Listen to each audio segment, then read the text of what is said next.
বন্ধুরা, আশা করি আপনারা ভালো আছেন। আমিও ভালো আছি। আগের দিন আমি সমস্ত চক্র, তার কালার এবং তার মূল বীজ মন্ত্র বলেছিলাম, এবং বলেছিলাম যে পরের দিন আপনাদের এই বাকি কিভাবে বসবেন সেটা বলবো। আমি বলি, যখন সারাদিনে একবার সময় পাবেন তখনই শান্ত পরিবেশে শুয়ে পড়বেন অথবা বসে পড়বেন। বসলে সহজ আসনে বসবেন এবং 3 থেকে 5 বার ডিপ ব্রিথ করবেন। নাক দিয়ে নেবেন এবং মুখ দিয়ে নিঃশ্বাস ছাড়বেন। এবং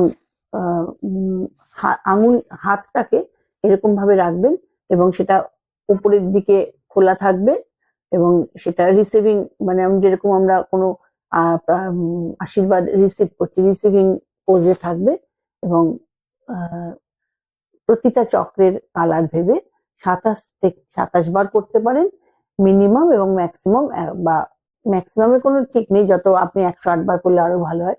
প্রতিটা চক্রের রং ভেবে বীজ মন্ত্র জপ করবেন।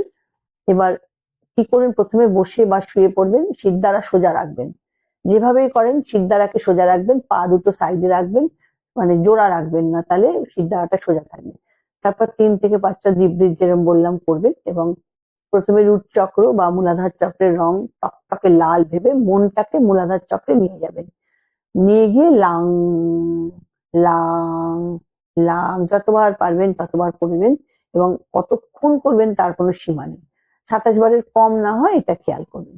এবং তারপরে বাং ইত্যাদি পরপর প্রতিটা চক্রের চ্যান্ট করবেন। এবং এই যে ভাইব্রেশনটা হচ্ছে, যেটা আপনি বলছেন বলে চক্রের নাম এবং কালার, তাতে একটা আলাদা ভাইব্রেশন তৈরি হচ্ছে, যার জন্য সেটা যদি আপনি দিন টানা করেন তাহলে দেখতে পাবেন যে উম, মানে ফলাফলটা আপনি 21 দিন করলে পরে বুঝতে পারবেন যে প্রতিটা চক্রকে ব্যালেন্স করলে কি কি উপকার হয়। এটা আপনারা নিজেরাই দেখতে পারবেন। নমস্কার, ভালো থাকবেন।